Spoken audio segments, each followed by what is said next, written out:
All right, so I'm reading from John 15, 1 through 8, and this is the vine and the branches. I am the true vine, and my Father is the gardener. He cuts off every branch in me that bears no fruit, while every branch that does bear fruit he prunes, so that it will be even more fruitful. You are already clean because of the word I have spoken to you. Remain in me as I will remain in you. No branch can bear fruit by itself. It must remain in the vine. Neither can you bear fruit unless you remain in me. I am the vine, you are the branches. If you remain in me, and I in you, you will bear much fruit. Apart from me, you can do nothing. If you do not remain in me, you are like a branch that is thrown away and withers. Such branches are picked up, thrown into the fire, and burned. If you remain in me, and my words remain in you, ask whatever you wish, and it will be done for you. This is to my Father's glory, that you bear much fruit, showing yourselves to be my disciples. And that's from the big white piece of paper version. With large print, so I can read it. Thank you, Catherine. Thank you, John. And now we know that Susie's like God when she cuts down branches and throws them on the fire. So, when I spent some time over the past few months, we've been leaning into the question of why as a church. And I spent time, and you may remember my sermon, thinking about why am I a pastor, right? And I thought about even why am I part of a church? What do I want out of a church? Why would I do this? And there were three things that popped into my head. One was that I want to be a part of a community that's a beacon for goodness, a place that blesses the community. Sort of the classic Abrahamic blessing from Genesis 12, where God says, I will bless you so that through you all the world will be blessed.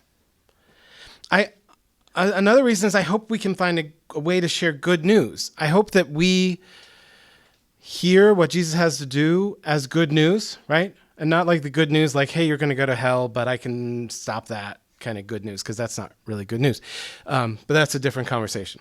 But like the idea that God loves every person, and that God has beautiful plans and wants to be in relationship with every person. Like, I want us to feel that good news and also be willing and ready to share it with, whether it's in little ways or big ways. And the last thing is that I want a community that I can be vulnerable with, and a community that will be vulnerable with me. Somewhere where it's safe, very safe. Vulnerability doesn't happen in unsafe places. For people to be heard and to hear.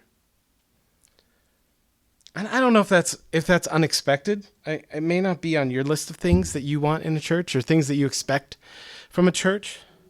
But too often, it's happened, right? That we've leaned in, or we've shared our struggles, our stories, our histories, or our fears, and we've been vulnerable. And maybe sometimes you've been at a church where those things have been turned on you, right? Or you say, well, don't be vulnerable. It's even, for some of our parents, the being vulnerable in the church was the absolute last thing you would ever do. That's the place where you show up and look really good. Maybe our classmates turned our vulnerability against us, or our friends or our parents have turned them against us, right? Or maybe we have parents have done that to our own kids and then go, oh my God. And that might leave us not wanting to share our stories or our fears or our struggles. And eventually, some of our joys, we don't get to share them because it's not really safe. And as I said, when we think about older generations, sharing personal things was personally taboo. It was totally taboo. It was not proper to share things that were personal. I know I've talked about Brene Brown before, and I'll do it again. Don't you worry. Her research and her sharing about vulnerability and shame, I believe it is wonderfully, beautifully life-changing when we take it seriously. She says that we will have no empathy without vulnerability. We just have pity if we're not vulnerable. Many in our society, we've often said like that vulnerability is a weakness. We often view it culturally. But the deeper reality of what it means or how we live out humanity that was revealed by Brene Brown work is that in vulnerability, and this is a quote, we will find what gives purpose and meaning to our lives. Like without vulnerability, it's just all a bunch of show ponies, right? Our weddings and our funerals, our first days of school, the first breaths of our children, they're the most meaningful and vulnerable things at the same time. But we aren't supposed to go there. We aren't supposed to share those things. Who here remembers the deodorant commercial from the 80s? Never let him see you sweat. Right? That's the cultural conversation. It's a thing, but there's this thing that we miss about vulnerability. It's not just about mistakes or failures. Like we have to be vulnerable just to be known, just to know what's important to you. Vulnerability happened at our Sunday school discussion this morning when someone stepped up and said, I think it's really important that the word church is in our name. That person had to share what's important to them. And we could all go, well, that's stupid. We could poke fun at them. We could tease them. And you're vulnerable now, right? Like when I was 8 years old in 1994, I wanted to go see Prince on his Purple Rain tour. I mean, I really, really wanted to go. And my 16-year-old brother went, but I didn't. And he bought me a shirt, but I only wore it once because someone teased me about liking Prince, right? I never wore it again. Simply sharing my musical preference makes me vulnerable. Now, here's the thing. I didn't make any mistake. I wasn't wrong. Purple Rain is consistently named as one of the best albums ever recorded. And Prince was at his early performing and creative peaks during that time. There was a harmony between he and the revolution that would never happen again. So missing him perform was a shame. But see, here's the thing. When vulnerability goes sideways, shame creeps in really quick, doesn't it? Right behind, right? And this is part of Brene's research. We start thinking that something's wrong, right? Something's wrong. Why would I like this person? Why would I listen to this music? Well, I better listen to it quietly. Better not tell people. Better not wear a t-shirt. We might even tell ourselves that we did something wrong. We might start to think that we failed somehow. But if loving Prince is wrong, I don't want to be right. Vulnerability isn't just about making mistakes, right? It isn't just because something was wrong. It's about sharing some of who we are, some of what makes us who we are, a little window into us. So maybe we don't like mayonnaise, or maybe we're scared of spiders, or maybe we enjoy trashy TV like The Bachelorette. Like, nothing's wrong with that. But it does show who we are. And someone might tease us about The Bachelorette. Or like, come on, spiders, right? Those things. Now, we don't share them. And then shame builds up and we feel bad. Oh my gosh, I don't like people to know that I'm afraid of heights and I don't like to go on roller coasters or whatever. We're afraid. And one way it would be like the fact that my dad was an alcoholic, right? Sharing that is very vulnerable because it shaped my childhood so much. But here's the thing. I can't listen to shame. I have to say, it's not my fault, right? That's not me. That's not my thing. That was his thing. But if I don't share it, it becomes my thing. And now I feel bad, right?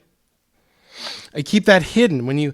There's part of me that tells me I did something wrong if I'm afraid to be vulnerable. I think maybe his struggles were my failure. That's what happens when we shove things in the closet or we stuff them under the rug, right? But the reality is I didn't do anything. He did that. He drank too much because that was his route to deal with his mental anguish. But if I don't share it, if I keep that vulnerability hidden and locked up, I feel the shame, the pain and struggle that was really never mine. Now, you might wonder how the vulnerability connects with the rest of the sermon, or even the conversation we're having about the 16 personalities. I think it all comes together. I think that the vine and the branches and the personality tests are all about vulnerability.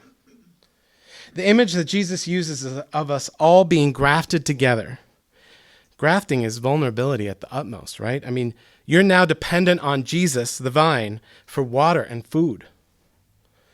And then we depend on God, who's the gardener, because I can't move around if the shade comes up, can I? Like he's got to be cutting down the weeds. God's got to cut down the weeds, and maybe she will even prune us to help us produce more fruit. And that's vulnerable. Pruning, taking away my leaves and my stems, and God cutting back our branches to make us more fruitful vines. But that's the relationship that Jesus tells us we're entering into, individually and community. It's a very vulnerable one. We're laying it out, and now we're deeply connected to each other. The veins that feed you feed me, right? So I would propose that if we want to do church well together, vulnerability is essential. It's just part of what we need to do with each other.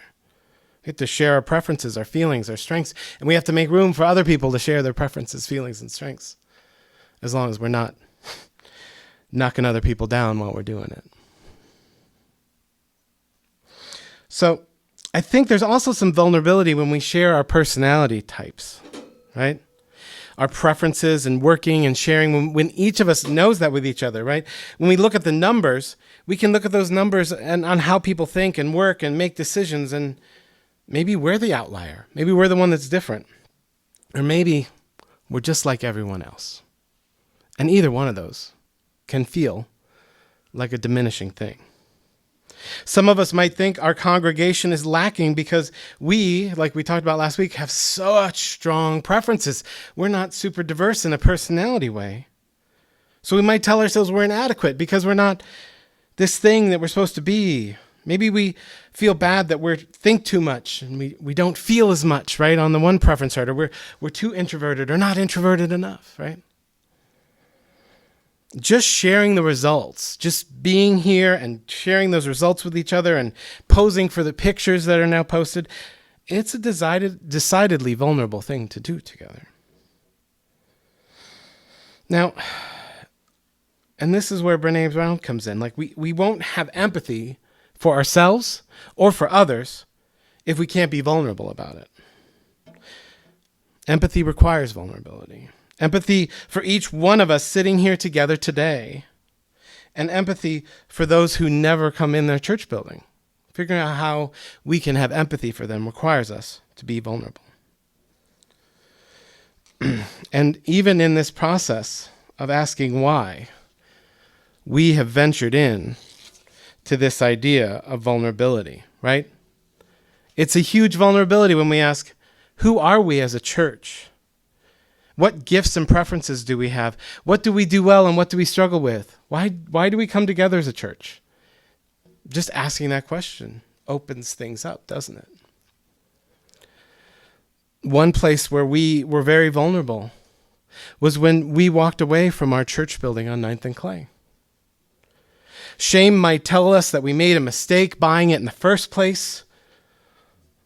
What did we do? What were we thinking? What did we do? Why? Right?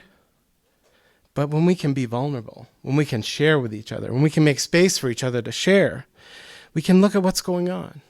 We can be present instead of in the closet or under the rug, hiding away from actually thinking about it and feeling bad that we did something wrong all those days ago, even if it wasn't something that we did wrong.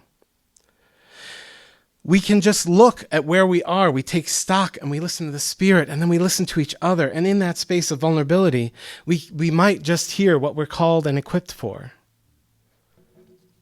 I would say that God is grafting us into all of this. This relationship with Jesus, this relationship with each other. God is putting us into this vine. We are being added, or we were added decades ago. I'm new here. And then we were planted.